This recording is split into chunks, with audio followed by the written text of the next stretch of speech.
जय हिंद। आज हम लोग एसएससी सीजीएल 2022 का सेट नंबर 10 को यहाँ पे डिस्कस करने वाले हैं। टोटल जो एग्जाम हुआ था आपका 40 सेट में एग्जाम हुआ है और हम इसके 10वें नंबर को डिस्कस करने वाले हैं। तो आगे बढ़ने से पहले बता दें कि टेलीग्राम चैनल का लिंक जो डिस्क्रिप्शन में दिया गया। हमारे टेलीग्राम चैनल का नाम है आपका टारगेट एसएससी बाय मानिक नायक और वहाँ पर इन प्रीवियस ईयर पेपर को डाउनलोड कर सकते हैं।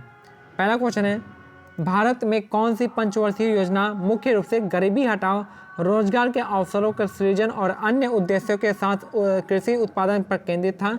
यह था आपका 5वीं पंचवर्षीय योजना। तो याद रखिएगा, भारत में कौन सी पंचवर्षीय योजना मुख्य रूप से गरीबी हटाओ, रोजगार के अवसरों के सृजन और अन्य उद्देश्यों के साथ कृषि उत्पादन पर केंद्रित था? तो 5वां 5 ईयर प्लान था। मिट्टी के नमी को बनाए रखने के लिए पौधे के बीच की अनावरित भूमि को जैव पदार्थ की एक परत से ढक दिया जाता है। तो इस विधि को हम मल्चिंग कहते हैं, यानी मल्च बनाना। मिट्टी की नमी को बनाए रखने के लिए पौधों के बीच की अनावरित भूमि को जैव पदार्थ की एक परत से ढक दिया जाता है, जिसे हम मल्चिंग कहते हैं। नेक्स्ट है क्वेश्चन 3 है, मार्च 2022 में स्त्री मनोरक्षा परियोजना निम्नलिखित में से केंद्रीय मंत्री द्वारा शुरू किया गया था? तो यह था आपका केंद्रीय महिला और विकास मंत्री, बाल विकास मंत्रालय द्वारा। तो मार्च 2022 में स्त्री मनोरक्षा परियोजना जो है किसके द्वारा स्टार्ट किया गया था? तो केंद्रीय महिला एवं बाल विकास मंत्री के द्वारा स्टार्ट किया गया था। कालिदास सम्मान किस वर्ष स्थापित किया गया था? तो 1980 में स्थापित किया गया था। कालिदास सम्मान कब स्टार्ट हुआ था? तो 1980 में कालिदास सम्मान स्टार्ट हुआ था। कालिदास सम्मान 1980 में। युवा मामले, खेल और खेल मंत्रालय भारत सरकार द्वारा फिट इंडिया मूवमेंट निम्नलिखित में से किस वर्ष स्टार्ट किया गया था? तो यहाँ पर 2019 में स्टार्ट किया गया था। युवा मामले और खेल मंत्रालय भारत सरकार द्वारा फिट इंडिया मूवमेंट निम्नलिखित में से किस वर्ष स्टार्ट किया गया था? तो 2019 में स्टार्ट किया गया था। नेक्स्ट है,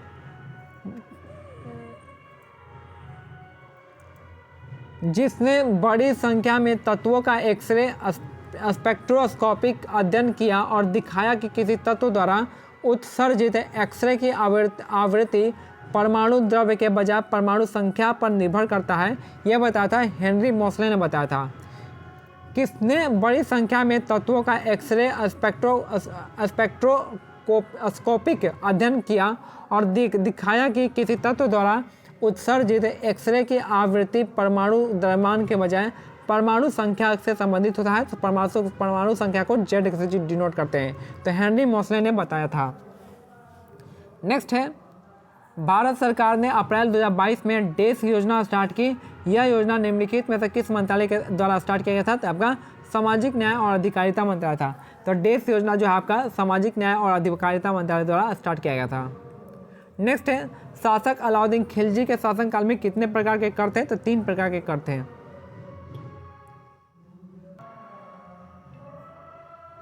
शासक अलाउद्दीन खिलजी के शासनकाल में कितने प्रकार के कर थे? तो टैक्स जो था आपका 3 प्रकार का टैक्स लिया जाता था अलाउद्दीन खिलजी के टाइम में।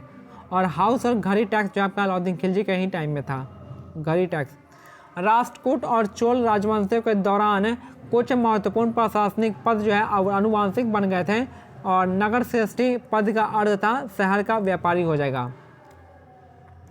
राष्ट्रकूट और चोल वंशों के दौरान कुछ महत्वपूर्ण प्रशासनिक पद जो है अनुवांशिक बन गया था। नगर श्रेष्ठी का जो है नगर श्रेष्ठी पद का अर्थ था शहर का व्यापारी। नेक्स्ट है, परिवार के व्यक्तित्व आय प्राप्त करने के लिए निम्नलिखित में से किसे राष्ट्रीय आय में जोड़ा जाता है? तो सरकार और फर्मों से भुगतान हस्तांतरण इसका करेक्ट आंसर हो जाएगा।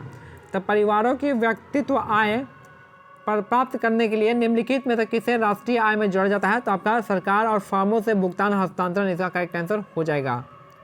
नेक्स्ट है, असंतृप्त हाइड्रोकार्बन के संदर्भ में सही कथन पहचान करना है। तो सही कथन जो इनमें से है आपका, कार्बन के ऐसे यौगिक जिनके कार्बन परमाणुओं के बीच द्विबंध या त्रिबंध होता है असंतृप्त यौगिक कहलाते हैं। यानी जिसमें डबल बंड या ट्रिपल बंड होता है उसको हम अनसैचुरेटेड कंपाउंड कहते हैं।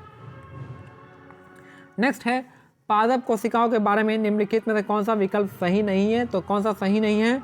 तो पादप कोशिका जो है समसूत्री विभाजन द्वारा विभाजित होती है, नहीं हो सकती है, गलत है या हो सकती है। दूसरा है आमतौर पर सभी पादप कोशिकाएं हरित लवक यानी क्लोरोप्लास्ट होता है, तो आपका सही है। एक पादप कोशिका में आमतौर पर एक बड़ी रिक्तियां होती है, वैक्यूल होता है, बड़ा वैक्यूल, ये भी सही है। पादप कोशिका की कोशिका भित्ति सेलुलोज से बनी होती है, ये भी आपका सही है, तो पहला ही आपका गलत था। नेक्स्ट है निम्नलिखित में से किस भारतीय स्वतंत्रता सेनानी ने कहा था खुद वो बदलाव बनिए जो आप दुनिया में देखना चाहते हैं, तो आपका महात्मा गांधी ने कहा था। तो निम्नलिखित में से किस भारतीय स्वतंत्रता सेनानी ने कहा था कि खुद वो बदलाव बनिए जो आप दुनिया में देखना चाहते हैं, तो ये था आपका महात्मा गांधी का।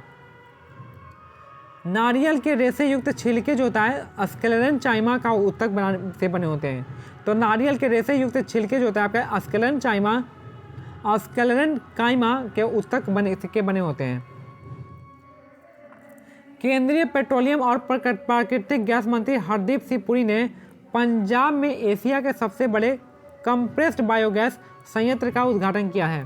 तो केंद्रीय पेट्रोलियम और प्राकृतिक गैस मंत्री हरदीप सिंह पुरी ने पंजाब में एशिया के सबसे बड़े कंप्रेस्ड बायोगैस संयंत्र का उद्घाटन किया है। कहाँ पे? पंजाब में। नेक्स्ट है निम्नलिखित में से किसके जन्मदिन को अंतर्राष्ट्रीय अहिंसा दिवस के रूप में मनाया जाता है? तो जो महात्मा गांधी इसका करेक्ट आंसर हो जाएंगे। नेक्स्ट है तो निम्नलिखित में से किसके जन्मदिन को अंतर्राष्ट्रीय अहिंसा दिवस के रूप में मनाते हैं? तो आपका महात्मा गांधी। सुभाष चंद्र बोस के जन्मदिन को पराक्रम दिवस मनाते हैं। पुरुषों के फ्रेंच ओपन यानी रोलैंड गैरोस टेनिस 2021 का फाइनल कब हुआ था? तो 13 जून को हुआ था, उस समय का करंट अफेयर था। The system based on individual leadership is, तो वह सिस्टम, उस सिस्टम का नाम बताइए जो कि आपका इंडिविजुअल लीडरशिप पे डिपेंड करता है। तो आपका प्रेसिडेंशियल सिस्टम हो गया। तो सिंगल इंडिविजुअल लीडरशिप पे कौन सा सिस्टम बेस्ड होता है? तो आपका प्रेसिडेंशियल सिस्टम हो जाएगा। कहाँ का? एग्जाम्पल में अमेरिका देख लीजिए। नेक्स्ट है जाटिन किस भारतीय राज्य का लोकनृत्य है? तो आपका बिहार का हो जाएगा। जाटिन कहाँ का हो जाएगा? तो बिहार का हो जाएगा। मणिपुर का संगाई फेस्टिवल हो जाएगा। केबुल लामजाओ ये मणिपुर का है। पश्चिम बंगाल में आपका कौन सा हो जाएगा? आप मेरे को कमेंट में बता सकते हैं। उड़ीसा का हो जाएगा आपका, उड़ीसा का कौन सा हो जाएगा? उड़ीसा का हो जाएगा धनु यात्रा, रज पर्व और नुआखाई हो जाएगा। नेक्स्ट है निम्नलिखित में से कौन सी नदी पंचनाद में शामिल नहीं है? तो होगा सिंधु शामिल नहीं है। तो निम्नलिखित में से कौन सी नदी जो है पंचनाद में शामिल नहीं है? तो सिंधु इसका करेक्ट आंसर हो जाएगा। नेक्स्ट है 2011 की जनगणना के अनुसार निम्न में से किस राज्य की साक्षरता दर सर्वाधिक है? तो सबसे ज़्यादा साक्षरता दर कहाँ का है? केरल का हो जाएगा, और सबसे कम बिहार का। तो 2011 की जनगणना के अनुसार निम्न में से किस राज्य की साक्षरता दर सर्वाधिक है? तो केरल राज्य का सर्वाधिक हो जाएगा। लोकतंत्र के दो सबसे आवश्यक अधिकार कौन से हैं? तो समानता और स्वतंत्रता हो जाएगा। लोकतंत्र के दो सबसे आवश्यक अधिकार हैं समानता और स्वतंत्रता, ऑप्शन ए। नेक्स्ट है निम्नलिखित में से किसने अंतर्राष्ट्रीय संगीत में अपने योगदान के लिए ऑस्कर और गोल्डन ग्लोब पुरस्कार जीता था? तो ए आर रहमान हो जाएंगे। तो निम्नलिखित में से किसने अंतर्राष्ट्रीय संगीत में अपने योगदान के लिए ऑस्कर और गोल्डन ग्लोब पुरस्कार जीता था? तो ए आर रहमान ने जीता था। नेक्स्ट है मुगल शासक औरंगजेब की मृत्यु किस वर्ष हुई थी? तो 1707 में हुआ था। मुगल शासक औरंगजेब की मृत्यु हुई थी 1707 में हुआ था। और लास्ट क्वेश्चन है कि यूराल पर्वत जो है एशिया को यूरोप से अलग करता है। तो एशिया को यूरोप से अलग करने वाला पर्वत आपका यूराल पर्वत, इसका करेक्ट आंसर हो जाएगा। तो यह हमारा आज का सेट कंप्लीट होता है। मिलते हैं अगले सेट में, तब तक के लिए आपको क्या करना है, टेलीग्राम चैनल का लिंक जो दिया हुआ है डिस्क्रिप्शन में, आप उसको ज्वाइन कीजिए। हमारे टेलीग्राम चैनल का नाम है आपका टारगेट SSC बाय मानिक नायक। जय हिंद, जय भारत, धन्यवाद।